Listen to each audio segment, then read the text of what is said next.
Welcome to Outside Sales Talk, where we meet with industry experts to learn the strategies and tactics that make them successful. I'm your host, Steve Benson, and I've helped thousands of salespeople all over the world crush their quota. Today, I'll help you crush yours. Welcome back to Outside Sales Talk. Today, I've got Steve Thompson with us, and we're going to be discussing the compelling proposal, making the customer choose you. Thanks for joining us today, Steve. Steve, it's a pleasure to be here. Awesome. Well, just by way of introduction for our listeners, Steve Thompson is founder and managing partner at Value Lifecycle, which is a B2B deal training and consulting firm. He's helped close more than $15 billion, that's with a B, in business-to-business deals in over 120 different industries. Steve wrote the book. Well, he's written 5 books, but the one we're talking about today is he wrote the book, The Compelling Proposal, to help salespeople increase their close rate. So I'll jump right into it here, Steve. What inspired you to write the book, The Compelling Proposal? Well, Steve, for your listeners, about half of my business is also on the buying side. Where I work with some of the largest companies in the world, they'll bring me in to help negotiate and close critical deals with key suppliers. And one of the tasks that they often will ask me to do is to review supplier proposals. And I'll tell you, I absolutely hate that job. It's a hard job. And I hate it because it's a waste of time. I can virtually tell you what every proposal is going to say. It's going to all be about the supplier, about their products, their services, the number of offices they've got, if they've acquired companies recently, if they're in the technology arena, if they're Gartner upper right quadrant, et cetera. Literally, you could change the logos and the acronyms for the products and services, and they would all read virtually identical. And as I did more of this, I came to realize that, most sellers don't understand what the proposal should actually be accomplishing. And it's being treated kind of as a checkbox exercise. You get to that point in the sales cycle, I've got to send a proposal off. And they'll range from a 2-page, what I would really call a quote, which is a list of indecipherable acronyms and SKUs with prices and volume. And we'll send that to the customer. And then at the other end of the spectrum is a young novel, that is all publicly available information about me and my company. And in each case, neither one of them is helping the customer make an informed decision, which is what they want to do. And because it looks the same from one company to another, I think every sales rep kind of gets hung up on what I'll call their lucky format, right? And when it's time for a new proposal, they'll dust that one off. They'll make a couple of changes. Hopefully they do a search and replace and put the new customer's name in. And by the way, I've seen some where they forgot to do that, and send it off. But they don't really think about, what is this proposal supposed to do? And it's interesting. That's half my business. The other half is on the selling side. And when I'm in front of a bunch of enterprise salespeople in the B2B space, I'll ask them, what's the purpose of a proposal? And it's funny because it'll get real quiet and they'll look at me like I'm from Mars. It's like, well, what are you talking about? Why are you asking such a dumb question? And I go, well, I'm the king of dumb questions. I'm going to tell you that right now. I also wear that crown. Good. I'm really good at that. And I go, just, give me, what do you think? And it's like, to close the deal. And I go, okay, we'll bring one up here and let's put it up and show everybody. Tell me how this is closing the deal. And I tell you, it gets real uncomfortable real quickly. When they suddenly realize that, whoa, we haven't really thought about it.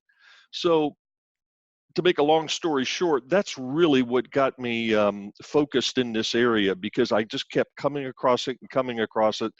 And I'm saying, this is a huge opportunity that's being missed. And you look today in B2B sales, and I don't know, the last research that I read said there was 9.3 on average decision makers or influencers on the customer side in a B2B deal. I can assure you those people are all not aligned. Okay. And yet we're trying to sell into all of this uncertainty and all this risk. And our proposal is going to have to help us navigate a lot of that uncertainty. And it can if we do it the right way. But as it stands now, if you believe those 9 people are going to read what you send over, if it's a young novel, they're not. Or if you just send a 2-page quote, what's going to happen is somebody's going to eventually get this up to the CFO. He's going to look at all this indecipherable stuff and say, well, why do we need this? And what's this one mean? And why do we need so much of it? And if your champion can't easily answer those questions, well, suddenly this whole thing is being called into question. And that's where I see deals, slowing down over on the buying side. Makes a ton of sense. Well, if that's the wrong way to do it, tell me about the right way. What should a proposal accomplish? Well, first off, the purpose of the proposal. Okay, the purpose is it should bridge from the selling activities to the negotiation. That's the purpose of the proposal, and it should do so seamlessly if you do it well. And in doing so, I've come up with basically 5 objectives that a proposal should accomplish. Number 1, it should reinforce trust. Now, what makes a customer trust you? And a lot of salespeople get really confused with that, again, dumb question that I ask. But the truth is, customers trust you because of what you know about them, about what they're trying to accomplish. They don't trust you because of what you know about your products and services. That's a price to play, if you will. So that's the first objective. The second objective is we need to ensure that we're setting up the right negotiation. Because you could be the best negotiator in the world, but if you're having the wrong negotiation, I guarantee you're not going to get the results you want. The third objective is to establish credibility. Now, a lot of people confuse trust and credibility, and I understand that because they're closely related, but in the context of B2B sales, think of it this way. Trust is a function of what you know about them. Credibility is, have you been there and done that? Okay, can you tee up, if you will, reference accounts or other customers that were trying to solve similar problems or achieve similar outcomes, and you can demonstrate what you ended up producing for them? That's credibility. Then the fourth objective is we've got to manage uncertainty. As I said before, in the B2B world now, there's a tremendous amount of uncertainty because of all the moving parts and the complexity of a lot of the solutions that are being sold. But then you layer on top of that the number of buying influencers on the customer side. And as I mentioned earlier, they've got their own agendas. They're all not aligned. And if you think about it, it's like, well, wait a minute, we're not doing a deal with IT and another deal with operations and another deal with procurement. We're only doing one deal. How do we surface that uncertainty and deal with it, okay, and manage it in an effective way? And in the process, we want to make it easy, and this is the last objective, for the customer to buy versus us selling to them. Now, I don't know about you, but who likes to be sold to? Very few people. Although I do appreciate a good sales pitch, but I'm probably not the average person. Well, I appreciate a good sales pitch too, if I've got the time to listen to it. I'll really appreciate it if it happens to be addressing something I care about right now. Mm-hmm. But by and large, I'm not interested in being sold to.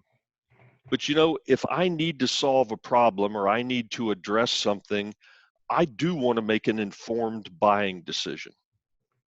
And it may sound, subtle. It may sound like I'm tinkering, if you will, in semantics, but it's a really powerful concept, because what we do in our proposals is we're going to give the customer 3 options. And we call them multiple acceptable options, meaning we're prepared to accept any one of them, but we believe they have very different value propositions for the customer. And we're going to present them to the customer and say, look, based on all of our conversations, it appears to us that there's several ways we could proceed from here. And let me go through the options we came up with. And then you ask the customer, which one of these is most attractive to you? See, now you're inviting them in to actually help construct the right deal. And invariably, if you have multiple buying influencers in the room, my experience is in a 1 hour time frame, you're going to learn more than you learned in 6 month sales cycle. Is they're cross talking and discussing pros and cons and things. But as they hone in on one of the options, then the next question that I have my clients ask is, okay, how could it be improved? See, what you're saying is, look, it's not our way or the highway. There's a lot of different ways we could move forward from here. And what happens is the customer starts constructing their deal. And the negotiation is actually happening right then and there. It just doesn't feel that way. Mm-hmm. And a funny thing happens when it's their deal, sales cycles compress dramatically. The hurdles that they told you they were going to have selling things internally, et cetera, well, suddenly those disappear. Because that's the last part, if you will, of the objectives is you need to understand that if this is a complex sale and there are multiple buying influencers, there's going to be internal selling that goes on when you're not there. Are we equipping them with the right information that's in their language, not ours? Okay, so that it's easy for them to sell internally. So basically that's it. I mean, it's 7 simple slides. Okay, now it can be done in written format, but I absolutely prefer being live with the customer, and it's designed to generate a dialogue. Mm-hmm. And I've had clients who've used this on deals of $20,000. I've had clients who've used this on deals well north of $1 billion on a single deal. And the decision was made based on 7 simple slides. Now, after the decision was made, of course, there's the administrivia, as I call it. There's the contract, T's and C's and everything. And, that ended up being 5 inches thick. But that's okay. The deal was done. Everybody knew where we were going and how we were going. Yeah, that makes a ton of sense to me. In your book, you talked about the value life cycle. Yes. Could you share with our audience how it helps salespeople to manage value in a deal? Sure. And basically, let me tell you where the value life cycle came about. And this was working with buying organizations. And I gave a speech, this is probably about 10 years ago, to a large convention of chief purchasing officers. And I laid out a lot of the issues that were being caused by them to their suppliers by the way they were being treated and what they were doing. And also alluded to the fact that, you believe you're getting really good deals from your suppliers. I'm going to assure you you're not. If you want to take them out to the woodshed, as they say, and beat the snot out of them on price, you can. But word gets out. And when everybody knows that's the way you do business, a funny thing happens. Everybody's prices when they come in to sell to you are automatically inflated, okay, so that they can give away this discount of 10, 20%, whatever it is that you're rewarding your procurement people for. Mm-hmm. In any event, at the end of this, I had a number of chief purchasing officers that came up to me and said, you're spot on. And one of them, and I can't share with you the company that he was from, but he said, Steve, he goes, we have squeezed our suppliers so hard that today we have business critical suppliers that are essentially refusing to do business with us.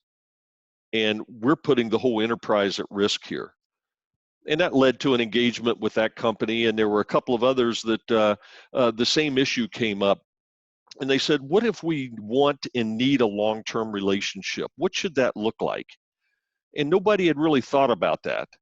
And working with them, what evolved out of this was this model, if you will, called the value life cycle. So let me just briefly describe it, because I think it's important for your listeners to understand the context in which we're selling, negotiating, proposing, et cetera.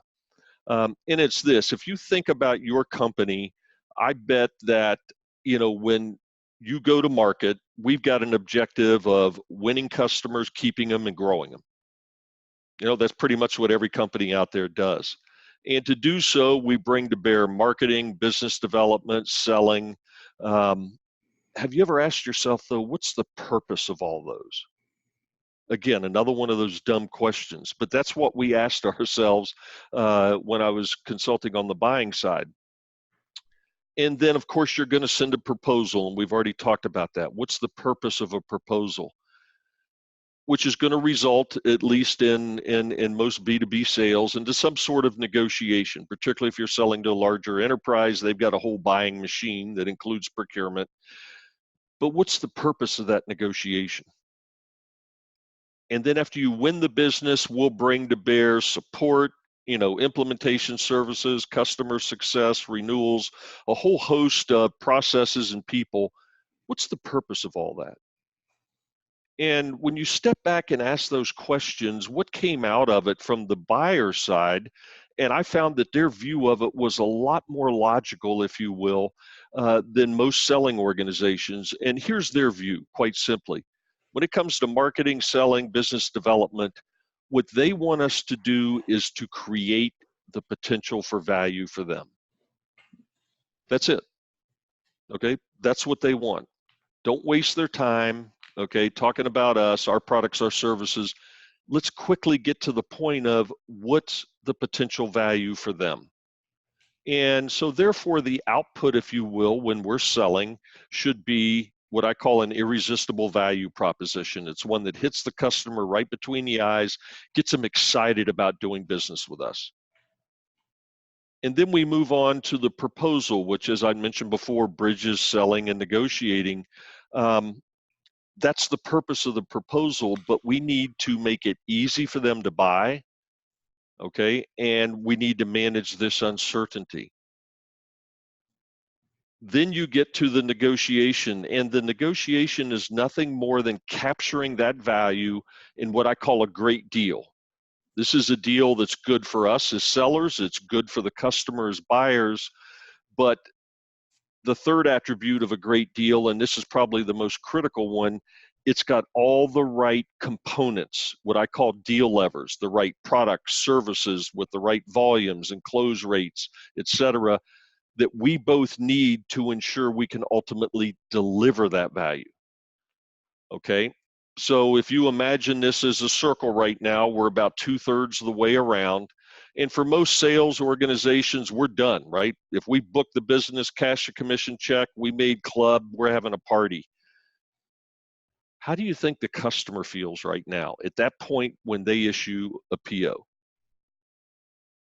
What do you think their attitude is right then and there? That's their biggest risk moment. Will this work? They're scared to death. Okay, think about their journey up till now, okay, because most salespeople believe this is the show. Well, let me tell you, from the buying side, this is a necessary and painful evil. And our job is to hit the easy button, okay, and not make it painful for them, because they had to sit through multiple presentations from different suppliers. How much fun was that? And then they made a determination, you know what, we got to change what we're doing. So they had to go to senior management and convince them the way they're doing business today is all messed up. They need to spend a bunch of money, disrupt things, commit resources. That wasn't any fun either. And if their company required them to then go out for bid, they had to write an RFP. Now, I don't know if you've ever been involved in writing RFPs. Oh, yeah. Oh, yeah. It's about as much fun as having hot tar poured up your nose, right? And so they had to get through that. And then they issued it to an approved vendor list, and you're on that vendor list. And then they had the distinct pleasure of then reading those proposals that came back. Each one's only 100 pages or so. Yeah, something like that, and of course we always believe they're thicker's better, right? And the old marketing mantra, we want more exposure, so there's more pictures, more diagrams, whatever. And then they chose you. See, right now they are scared to death. A lot of times there's careers on the line. Certainly there's political ramifications, huge risk. We're out having a party. It's the third and final phase of the value life cycle that the customer cares about, and that is deliver that value. And by the way, I'm going to give you credit as a supplier for delivering it. And the reason I'm going to willingly give you credit is it makes me look good. It Mm-hmm. makes me look smart for bringing you in. Now, most companies are missing in action on that third phase. They literally are. Now, with the advent of SaaS, and I'll just use the phrase something as a service, you know, a big bright spotlight got shown on that issue, and as you know, that business model collapses quickly if you've got churn. And so a lot of Absolutely. people scrambled quickly, to start plugging that gap, if you will, with the realization that wait a minute, we got to deliver that value. Mm-hmm. And Well, so, and from my perspective, and I've worked on both sides of this, right? Like the selling traditional software where it was you kind of give someone a CD and say, "Have a nice day." there you go. You go run that CD in your data center. Have talk to me in 5 years when you want the upgrade. Exactly. It to today's software where um, we get paid monthly or annually, and it's a much smaller price. It ends up being a similar price over the 5 year period, but if you don't deliver, someone walks out the door 3 months later. And so the difference is, from my perspective, running a company that delivers delivers a service in the SaaS space, is we invest in a huge team of people to Hmm.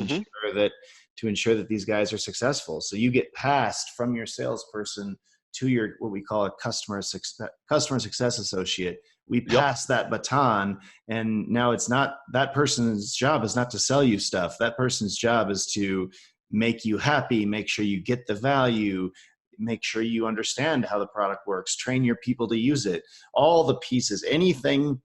They're almost like the opposite of a salesperson, where their job was not to make the sale. Their job is to keep the person happy and successful for the long term.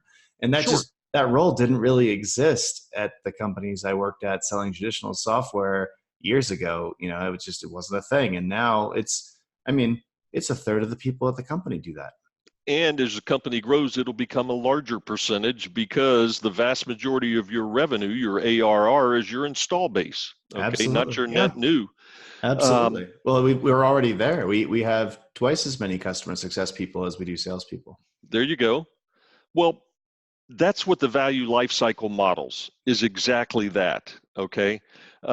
So let me put forth what I view as the biggest disconnect between the selling motion and the natural buying motion. And it's this: too many salespeople are selling to a deal, and yet the customer is buying to a different and better outcome.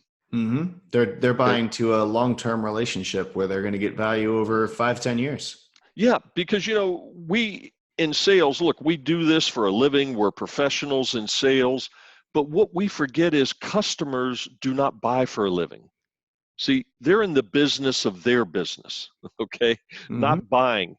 And by confusing that, we many times are blinded to the fact that wait a minute, and it sounds like in your company you've got this problem solved. I've got a lot of clients that haven't. Yes, they pass the baton, but here's the baton they pass. It'll get over to the implementation, the customer support, customer success team, and basically it tells them here's what they bought and how much they bought. Mm-hmm. But it doesn't tell them why they bought it and the outcomes they're expecting us to deliver or Mm. help them deliver. Okay. So important. That's where it gets dropped, because if we can demonstrate, go back in and self-report that we've delivered on these outcomes, all right, I guarantee you renewals with that customer are going to be a walk in the park. Mm-hmm. And let's layer one more thing over it, okay? And that is new opportunities to upsell and cross-sell. What generates those? Well, what Mm-hmm. generates those are change. See, the day we sign a deal with a customer, things are going to start changing that none of us could predict, because none of us can obviously see into the future. Or at least if we did, you and I wouldn't be doing this for a living. Um, and it's the change that generates the new opportunities. But if you're not relevant to that customer, if they don't believe that you're prepared to get in the boat with them, as you alluded to with your team, and help them row where they're trying to go, those new opportunities aren't going to be handed to you, and yet in B2B sales, the number one issue is everybody doesn't have enough sales pipeline. Mm-hmm. And the first place I look is at their install base, and I go, I'm sure there's a boatload of pipeline right here that you're not aware of. Okay. And your customers aren't willingly offering it up to you because you didn't make sure that you delivered that value and got credit. Mm-hmm. Anyway, sorry to get up on that high horse, but that is a hot topic of mine. Yeah, and a super relevant one for me and for everyone else. And I view that customer success team as not just making customers successful. They're also my best marketing team. Yep. Because so many of our future customers come from the recommendations and just discussions of our current customers are having at trade shows and with ex-colleagues and with, someone from another department. The European team, I can't tell you how many times that's happened where it's like, oh yeah, that's right. We've been selling this to the US team for a couple of years. You guys have a European team? Did they want this too? Yeah. And that European team hears about it if you do a good job. If you don't do a good job, they don't touch it with a 10-foot pole. So exactly. You've talked about the proposal should be on a slide deck, and that's a new one for me. I at our company, we definitely send out regular PDFs, but I like what you're saying, and you said it should be on because people ingest slides really well, they understand them, and it makes it easy for your once you've given the proposal to your proponent who's at the company, the person who's kind of your hero. A slide deck makes it real easy for them to take it around and show people exactly what's going on. But what do you think should be on those 7 slides? You said, Okay. what are the titles of those 7 slides? Sure. What's on them? Well, and a couple of things, by the way, this can be done in written format. Okay. But, and follow the exact same flow and cadence, which I'm going to give you here. But again, when you send it to the customer, you need to make an appointment to get on the phone with them as a minimum, or get on a Zoom like we are, and go through and have that dialogue. Mm-hmm. Because it's designed to frame, if you will, the right conversation. So let's start off with the first slide, which is the cover slide. And this cover slide should show your value proposition. Now, I can't tell you how many proposals I've seen, both on the buying and selling side, where the cover slide is an indecipherable list of acronyms separated by commas. And if this is a really big deal in the technology space, let's say, the last acronym is an ELA, right? Enterprise License Agreement. Mm-hmm. And you look at that and you're going, well, what the hell does this mean? Okay. And if I'm the customer, the way I receive it, well, this is all about your products that you want me to pay for. Okay. So your cover slide is really important because it sends a message, whether it's a cover slide or a cover page, that this is about the outcomes that you're trying to achieve. Okay. And here's our value proposition. Mm-hmm. All right. So that's slide number 1. Then slide number 2 is where you list, these are the specific outcomes that we understand you're trying to achieve. Is this list right, or did we miss something? And now you're really getting to the heart of it. And the reason you start with that is you got to remember, okay, customers pay for your products and services. They're buying those outcomes. And so everything flows from those outcomes. And you present them in a very humble way.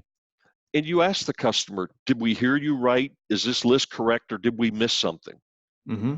Again, by being very humble, you're letting them know, it's important to us to be sure we're aiming at the right targets for you. Now, once you've gone through that, the third slide is really critical. This is where you map those customer outcomes to your specific products and services and support and whatever else is going to be in the deal. And you show them how each one of these things supports those outcomes. And now the customer feels comfortable that, you know what, you're not just throwing stuff in the deal to pad it, if you will. Mm-hmm. Everything you're putting in here is directly related to what I'm trying to accomplish. This is a Mm-hmm. step that I see being missed in sales time and time again. For some reason, we assume the customer's going to connect the dots. And I'm going to tell you, it's a bad assumption. Connect it for them, okay, and explain them. The very next slide, and by the way, this is where most of my clients, if there's going to be a palace coup, it happens right now. The very next slide, we're going to share with the customer what's important to us in a deal. And when I lay that out, I mean, people sit back and they look at me again. Like I said, I have my sometimes my Martian days where I feel like I just landed from Mars and everybody's looking at me like I got 3 eyes in my head and all that. And people go, what do you mean? And I go, look, a deal's got to work for both of us. And I'll tell you what's happening on the buying side. They're spending an incredible amount of time, effort, and energy trying to figure out where we as sellers are coming from. I don't want them to spend time, effort, and energy on that. I'm going to tell them where I'm coming from. And hopefully they can help me get there, expend some of that energy on that. For instance, we believe as salespeople, one of the biggest secrets, and God forbid we can't let the customer know, but we'd really rather do a bigger deal, right, Mm-hmm. instead of a little one. And, the other state secret is we don't want them to know that we really want to close it before the end of this quarter, right? And that's crazy, okay? They know all this stuff. And if things are important to you in a deal, tell them, okay? Tell them. And you'll be amazed at the reception you get. Now, a lot of people will push back and say, Steve, if I do that, because again, this is part of our culture here in the States, we've been trained that, you keep everything close to the vest, and when you're negotiating, you don't show your hand. And I get all that. But let me tell you something. Power in negotiating doesn't come from what's important to you in a deal. Power is a function of your alternative to not doing a deal.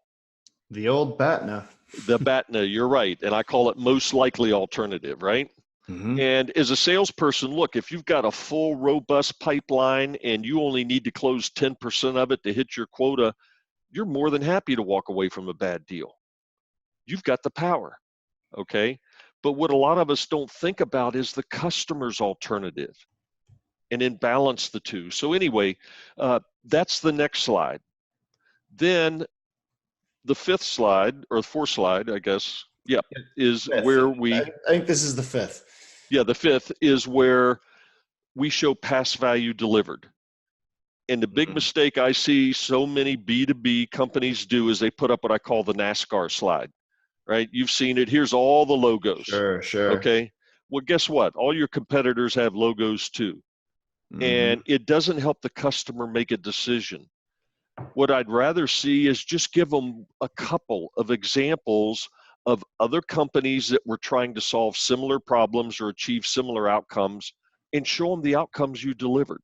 It's much more impactful and credible, and it helps them feel much more comfortable, okay, doing business with you. Then the sixth slide, which is really the heart of the proposal, is where we're going to put up the options. And it's funny when you start doing this. Now, something I've noticed, I have a lot of clients in the technology arena, and I've had lots of clients in many different industries, but specific to the technology arena, I don't know what it is, but we feel like we always have to have the answer. Now, I have to tell you, when I got into sales, I'm not that smart, man. If I always had to have the answer, I'd have gotten the hell out of sales a long time ago, you know? Instead, when you put options up, because don't all of us like to feel that we're making an informed decision, that we're discussing pros and cons? And there's an art and a science to constructing these options, but I'll give you an example. One of my clients is really world class at this. They bring their customers into their boardroom, and you can imagine a big mahogany table. There's an overhead LCD. It's shining onto a whiteboard. And when they put the options up, they hand the customer the marker. and they have the customer go up, and they go first, they explain each one. They go, tell us, which one do you like the best? And they'll gravitate and they'll circle one of them. And then the next question, as I'd already shared with your audience, is how could we make it better? Well, geez, we'd probably like to do a little more of this. Well, we could do that, but then we got to change this. What else? Well, we probably don't want to get as much of that right now. Okay, well, we can do that, but then we got to change. Their deals are really complicated, right? But at the end of an hour, they're done. And they take a picture of it, and they tell their client, tomorrow you will have a formal proposal from us and contract that has everything in it that we just agreed to. And their customers love it because it's their deal. They got to help put the deal together. So that's the sixth slide. And then the seventh slide is simply a rewording of the second slide, the outcomes that were important. It's just, in summary, here's what we tried to achieve. It's the old adage of tell them what you're going to tell them what you told them. So that's the basic 7 slides, and that's the basic cadence. And as I said, it can be done in PowerPoint, it can be done in a written format, but the important thing is that you sit down with the customer either in person or remotely, and you walk through and have a dialogue, because you're going to be amazed at what surfaces and what you learn during that dialogue. And you're making it much easier for them to feel that they're making an informed decision. And if they need to go sell it internally, it's a whole lot easier because it's all in their language. And if they help craft the deal, they're highly motivated to go get this thing sold internally. And you're going to see conversion rates go up. You're going to see sales cycles compress. Well, I'm taking a ton of notes on what you're saying right here. This is really powerful stuff, I think.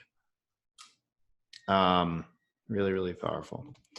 Well, I'd love to do our next section, which is sales in 60 seconds is what I call this section. I'm going to ask you a series of questions, short questions with quick answers, a couple sentences.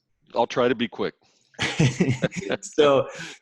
So first, what's your best advice for salespeople to manage uncertainty when they're presenting or making a proposal? Well, the first thing is to realize there's uncertainty, and the best way to manage uncertainty is to put options up there and invite the customer to have a conversation. And now all that uncertainty is going to get surfaced. Great. And what is the single most important point of a compelling proposition for a compelling value proposition? Well, a compelling value proposition is not about you. It's about the customer. It's about the outcomes they're trying to achieve. And you need to present it to them in their language and their metrics. What I see so often is our value props are in our language and our metrics, and the customer doesn't understand them. Great. In your opinion, what is the biggest mistake salespeople make when it comes to pitching? The biggest mistake they make is they're more focused on what they want the customer to pay for versus what the customer is ultimately buying, which is the outcomes. And when you flip it and talk about everything in the context of outcomes, it's so much easier for the customer not only understand, but to get highly motivated to do business with you. But if it's about you, your widgets, all the acronyms that we all come up with and the cute names of our products and services, funny thing is customers don't speak our language. Okay, they speak their language. This is really powerful. Do you have a favorite tool for making compelling proposals? Well, as I said, right now, okay, PowerPoint is kind of the tool of choice, but I'll tell you, I have a vision of where we can build this into an application and where customers can, particularly when we get to the options, we can manipulate them right there in real time. And I'd love to have that onto, an iPad, let's say, or even, it could be on your phone, whatever, but it would allow real time, okay, to have this dialogue, to make the changes to it, and to agree on where we're going right then and there. because you and I talked about this earlier. Right now, I don't think technology is doing everything it can do to help salespeople. And this is an area where I think technology could really help foster the right conversations. Mm-hmm. I mean, you could do it in real time, right on your iPad or phone with Google Docs. Yep. Just flip your whole pitch into or proposal into a Google Doc and do it there. What's the greatest sales lesson that you've learned over the years? Well, the greatest lesson, and by the way, I learned it the hard way. Okay.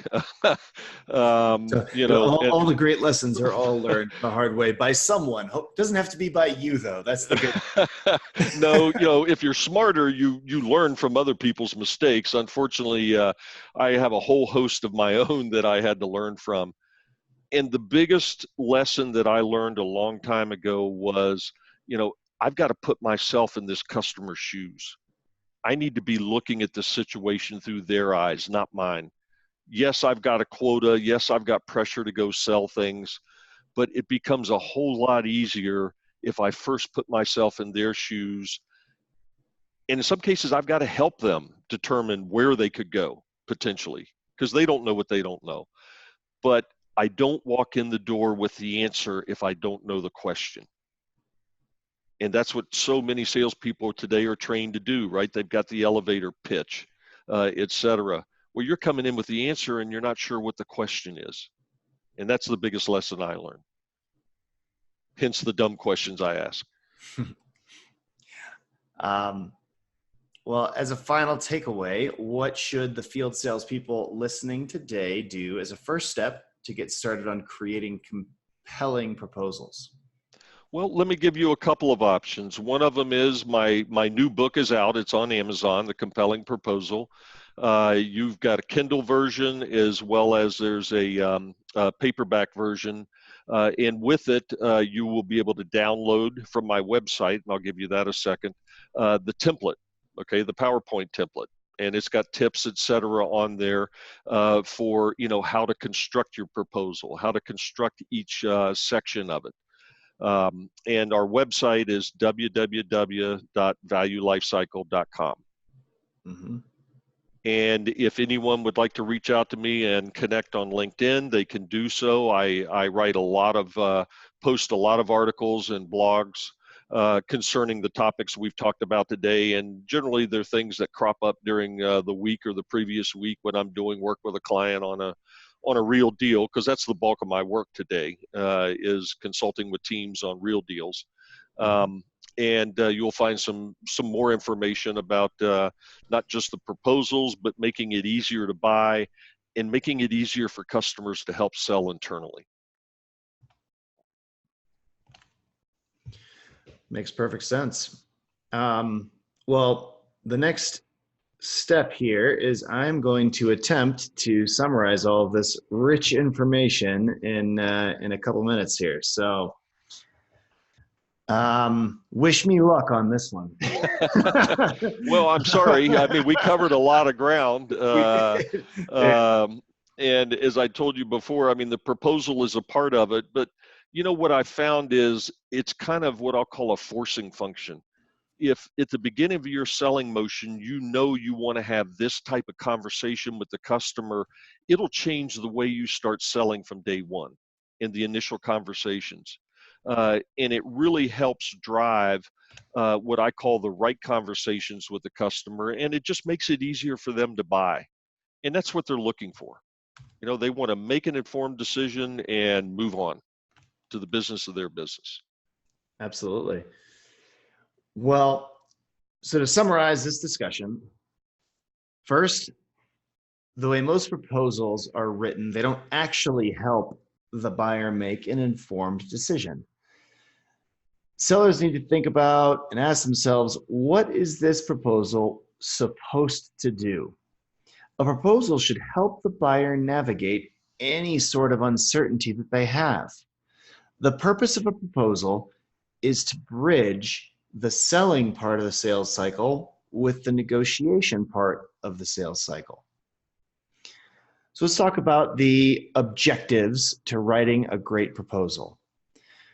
First, you need to reinforce trust. What makes a customer trust you? Second, you need to ensure that you're setting up the right negotiation. Third, you need to establish credibility. And keep in mind that trust is different than credibility. Credibility means you can prove that you've been there and done that. Fourth, the objective is to manage uncertainty. And the fifth and final objective to writing a great proposal is you want to make it easy for the customer to buy versus selling to them. So this is a tool that makes their lives easier in their purchasing process. Next key point, you want to give the customer a few options in a proposal. So you want to give them multiple acceptable options, each with different calls to action or CTAs. Ask them, after you've given them several options, which option sounds best to them, and that invites them into the conversation. Then you ask, how can this be improved? The customer can then start constructing their deal. And when it's their deal, the sales cycle naturally compresses dramatically. The value life cycle was created to build long-term relationships between buyers and sellers. Buyers want salespeople to tell them, one, what is the potential value for them? Two, they want salespeople to eliminate uncertainty. And three, the last part of the cycle, and this is where, as salespeople, we often forget, we've got to actually deliver value. So what are the 7 slides in a competitive proposal? What should you have in your proposal with your customer? So first of all, you want to sit down with your customer with these 7 slides and have a dialogue to help come to an informed decision, help come to an agreement. The first slide is the cover slide. It's got your value propositions. Second slide, you share the specific outcomes that the buyer is looking to achieve. Third, you map those customer outcomes to your specific products and services. Fourth, you share what's important to you as a seller in the deal. Fifth, show past value delivered. So you're showing them companies and experiences and that show where the person that received the value, the buyer, was looking to get a similar outcome to them, and then you delivered on that outcome. 6, and this is one of the key pieces, the options. So you're giving the customer multiple options. And really, the way I think that Steve is outlining this, you're almost giving 2 proposals. You've got the 7-slide proposal where you're going through these 7 things. The 7th slide, by the way, is just a summary of what's going on, summary of what you want to achieve together. But this 6th slide, I think, is really the key. This is the linchpin of this strategy. Is in this 7-slide proposal, you're gonna on slide 6, you're giving them multiple options, and you're asking them, what's your favorite option? Ask them, once they've chosen, I like option 2 here. Then you say, how can I make it better?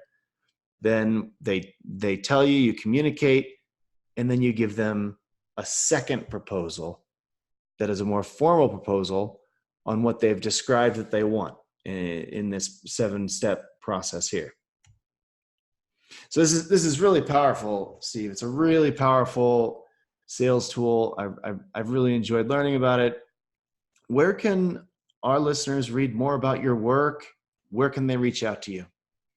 Sure. Again, you can go to the website, www.valuelifecycle.com, and that's where we catalog all of my blogs that go back for quite a while. They can certainly join up with me on LinkedIn. and I'll be happy to connect with them. And I post pretty regular articles there that are on these particular topics. And my contact information, it's steve@valuelifecycle.com. I'm more than happy to communicate with anyone if they've got questions about sales, if they're running into issues with particular deals and that sort of thing. This is what I do, with my clients. So I would welcome the opportunity to connect and have this dialogue with any of your listeners. Fantastic. Well, I'm sure some people are going to take you up on that. We will put, just because half the people are driving, we'll put all that the websites and his email and his LinkedIn, et cetera, in the show notes here, so you can circle back and grab them. Well, this has been a great episode of the Outside Sales Talk. Steve, I really appreciate you coming on the show. If any of our listeners can think of any sales reps that need some help or would benefit from learning about proposals, share the love and forward this episode on to them. Take care until next time, everybody.